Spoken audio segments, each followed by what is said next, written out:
السلام عليكم ورحمة الله وبركاته.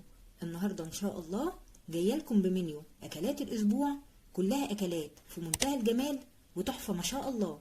تقدري تختاري منها اللي يناسبك وتنفذيها. بس قبل ما أبدأ ما تنسيش تشجعيني يا ست الكل وتحطي لايك حلو للفيديو، وتعالي نسمي الله ونصلي على رسول الله ونبتدي على طول في المنيو بتاعنا.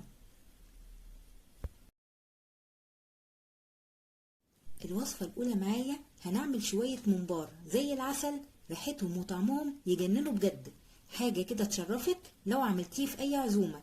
أنا بحب أعمل خلطة الممبار ني في ني، يعني مش بسبك الصلصة. في طبق كبير بدعك 3 بصلات مفرومين ناعم مع معلقة صغيرة مليانة فلفل أسمر، كمون، كزبرة ناشفة، 7 بهارات، رشة بسيطة شطة وملح. الحركة دي بتدي طعم حلو قوي للممبار. وبضيف 4 كوبايات عصير طماطم، ومعلقتين كبار صلصة، ومعلقة كبيرة هريسة فلفل حلو، وخضرة شبت وكزبرة خضرا وبقدونس مفرومين ناعم، مع 6 كوبايات رز مغسول ومتصفي. وبضيف شوية زيت علشان يخلي الرز مفلفل ويديله لمعة حلوة، وبقلب كله في قلب بعضه كويس جدا. وباخد جزء من الحشوة في طبق، ده اللي انا هحشي بيه، على اساس لو اتبقى حاجة من الحشوة بحطه في علبة في التلاجة بحشي بيه شوية ورق عنب فالخلطة تبقى نظيفة. وبحشي الممبار، بمسك الممبار بصبعين وبزق الرز بالصبعين. لو عايزين تعرفوا طريقتي في تنظيف الممبار وازاي بخليه زي الفل، الفيديو هتلاقوه موجود على القناة، وهسيب لكم اللينك بتاعه ان شاء الله في صندوق الوصف تحت الفيديو. بسلق الممبار في مية بتغلي فيها بصل وطماطم ورق رورة وحبهان وفلفل اسمر ومكعبين مرقة، بيدوا طعم حلو قوي للممبار. اهم حاجة تكون المية بتغلي. وبحمره في زيت ساخن على نار متوسطة لحد لما ياخد لون ذهبي حلو.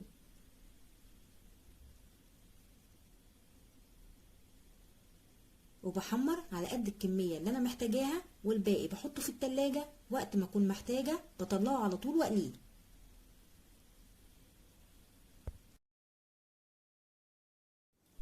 ما شاء الله التسوية مظبوطة والرز مفلفل مش معجن، حاجة كده تحفة بجد، وطعمه وريحته في منتهى الجمال. جربوه بنفس الطريقة والكل هيتجنن عليه.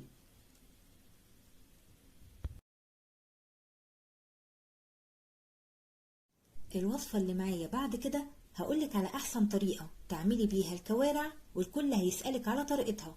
حاجة كده ما شاء الله ملبن، وطعمها وريحتها في منتهى الجمال. علشان تاخدي من الكوارع احلى شوربة لازم تغسليها كويس جدا. بغسل الكوارع في مية ودقيق وخل وملح، وبدعكها كويس بالخلطة دي، وبسيبها منقوعة فيها لمدة نص ساعة. بغسلها كويس جدا بالمية، وبرجع انقعها مرة تانية في مية بليمون لمدة نص ساعة كمان، وبغسلها بالمية من الليمون، بتبقى نضيفة وزي الفل. وفي حلة فيها مية بتغلي بضيف الكوارع، ومش بضيف اي اضافات، غلوة واحدة، وبعدين بصفي الكوارع وبرمي المية، وبغسل الكوارع تاني، وبرجع اسلقها مرة تانية في مية بتغلي فيها بصل وطماطم وجزر ورق رورة وحبهان وفلفل اسمر، وبسيبها تستوي براحتها على نار متوسطة، ومش بضيف الملح غير في الاخر لما تدخل في التسوية.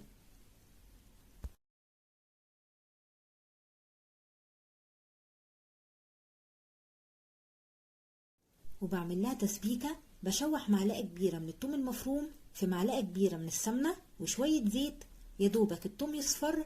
بضيف معلقة صغيرة من الكزبرة الناشفة، وبطشها بربع كوباية خل، وبشوح معلقة كبيرة من صلصة الطماطم ومعلقة كبيرة هريسة فلفل حلو، وبنزل بعصير الطماطم وملح وفلفل أسمر ونص معلقة صغيرة من السكر علشان تعادل حموضة الطماطم.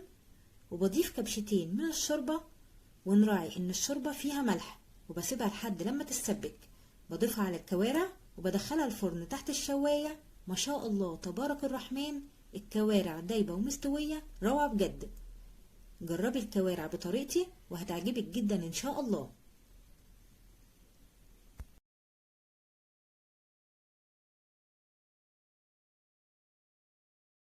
الوصفة اللي معايا بعد كده هنعمل البط المسلوق والمتحمر بطريقة سهلة وحلوة قوي وطعمها روعة بجد.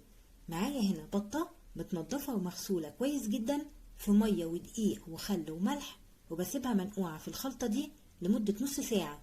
بغسلها كويس جدا وبرجع أنقعها مرة تانية في مية بليمون، وبغسلها بالمية من الليمون بتبقى نضيفة وزي الفل. بعمل لها مرتة، بدعك بصلة متقطعة شرايح بشوية ملح وفلفل أسمر، وبحشي بيها بطن البطة، وفي حلة فيها مية بتغلي بضيف البطة وبسيبها تغلي غلوة واحدة، وبعدين بشيل أي ريم بيظهر على الوش، وبضيف المطيبات بصل وطماطم وجزر ورق لورا وحبهان وفلفل أسمر، وبسيبها تستوي براحتها على نار هادية، ومش بضيف الملح غير في الآخر لما تدخل في التسوية.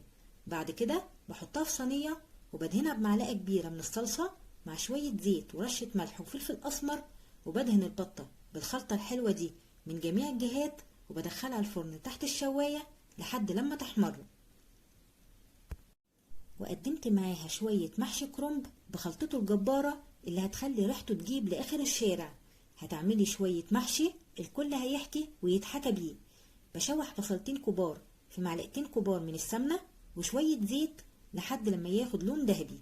بعدين بضيف معلقتين كبار من صلصة الطماطم ومعلقة كبيرة هريسة فلفل حلو، وبديهم تشويحة مع البصل، وبضيف نص كيلو طماطم معصورة مع معلقة صغيرة مليانة فلفل أسمر، كمون، كزبرة ناشفة، بابريكا، معلقة كبيرة ملح، وبسيبها لحد لما تتسبك. بدعك بصلة مفرومة ناعم مع رشة ملح وفلفل أسمر، التكاية دي بتفرق قوي في طعم المحشي. وبضيف عليها خضرة شبت وكزبرة خضراء وبقدونس مفرومين ناعم مع نص كيلو رز مغسول ومتصفي، وبضيف التسبيكة مع شوية زيت، وبقلب كله في قلب بعضه كويس جدا. أحلى خلطة محشي ممكن تعمليها.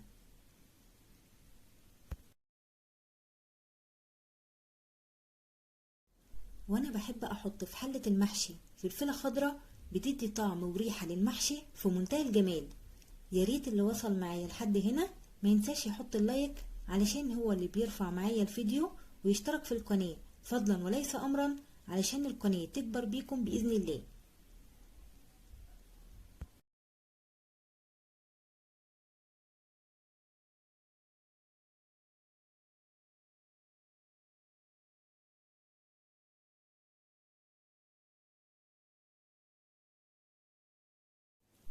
شايفين البطة وجمالها بعد ما اتحمرت؟ ما شاء الله تفتح النفس، والمحشي لونه وطعمه وريحته في منتهى الجمال.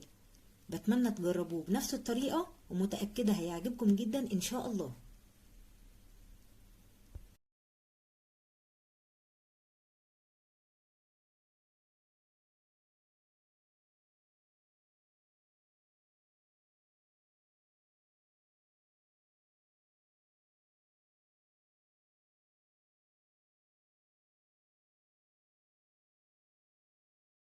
معايا بعد كده وجبة سهلة وبسيطة ومش بتاخد وقت خالص، طعم ولون وريحة في منتهى الجمال. في طاسة كبيرة على النار بضيف معلقتين كبار سمنة، وبشوح اللحمة الأول في المادة الدهنية، وأفضل قطعية نعمل بيها كباب الحلة إنها تكون من السمانة. بشوحها كويس جدا، بخليها تاخد صدمة وتتحمر من جميع الجهات. بضيف بعد كده البصل، وكمية البصل قد كمية اللحمة. لو هتعملي نص كيلو لحمة هتضيفي قصاده نص كيلو بصل. بقلبهم مع بعض وبعمل حفرة في النص، وبضيف نص معلقة صغيرة سكر، وبسيبه لحد لما يكرمل. هو ده اللي هيدي اللون المكرمل الحلو لكباب الحلة. بضيف البهارات، معلقة صغيرة فلفل أسمر 7 بهارات، نص معلقة صغيرة قرفة، ورق لورا وحبهان، و3 فصوص توم مفرومين، وبقلبهم مع بعض. وبضيف الملح بعد ما اللحمة تستوي 80%. بغطي عليها وبسيبها لحد لما تنزل ميتها هي والبصل وترجع تشربها تاني.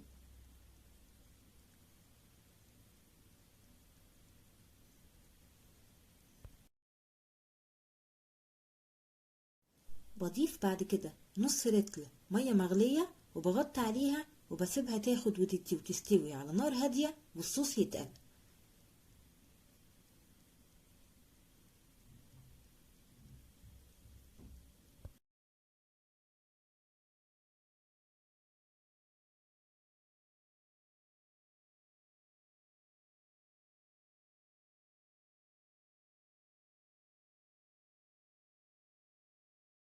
وبقدمها في طبق التقديم، وبقدم جنبها رز أبيض جميلة جدا.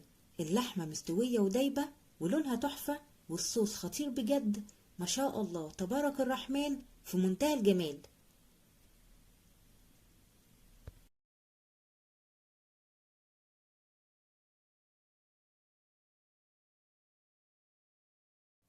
الوصفة اللي معايا بعد كده طاجن العكاوي بطريقة حلوة قوي وسهلة وبسيطة وطعمها روعة بجد. أول حاجة بسلق العكاوي في حلة فيها معلقة كبيرة سمنة، بشوح العكاوي كويس جدا وبنزل عليها بالمية المغلية، ولازم تكون المية مغلية، ما ينفعش تكون مية باردة. وبضيف المطيبات بصل وطماطم وجزر، ورق لورا وحبهان وفلفل أسمر، وبغطيها وبسيبها تستوي براحتها، وبضيف لها الملح في الآخر بعد ما تدخل في التسوية. بعمل لها خلطة حلوة قوي. في طاسة بضيف فيها معلقة كبيرة سمنة، بشوح 3 بصلات كبار متقطعين شرايح رفيعة، وكتري البصل شوية مع طاجن العكاوي علشان بيديله طعم حلو قوي. وبضيف معلقة صغيرة توم مفروم وملح وفلفل أسمر و7 بهارات وكوباية عصير طماطم وكبشتين من الشوربة، وبقلبهم مع بعض.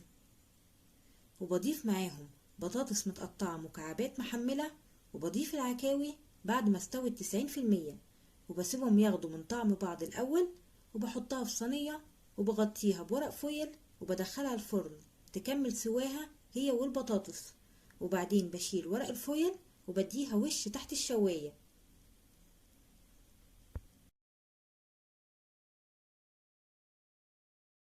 ريحتها وشكلها وطعمها في منتهى الجمال. اللي مجربش العكاوي قبل كده يجربها بالطريقة دي وهتعجبه جدا ان شاء الله. الوصفة الأخيرة معايا كباب أضنة بأسهل وأحلى طريقة، ومكوناته بسيطة وطعمه في منتهى الجمال. بفرم حبتين فلفل أحمر كويس جدا، وبصفيه من أي سوائل موجودة فيه، وبضيفه على كيلو لحمة مفرومة مع معلقة صغيرة توم مفروم ومعلقة كبيرة بابريكا وملح وفلفل أسمر، وبعجنهم بإيدي كويس جدا.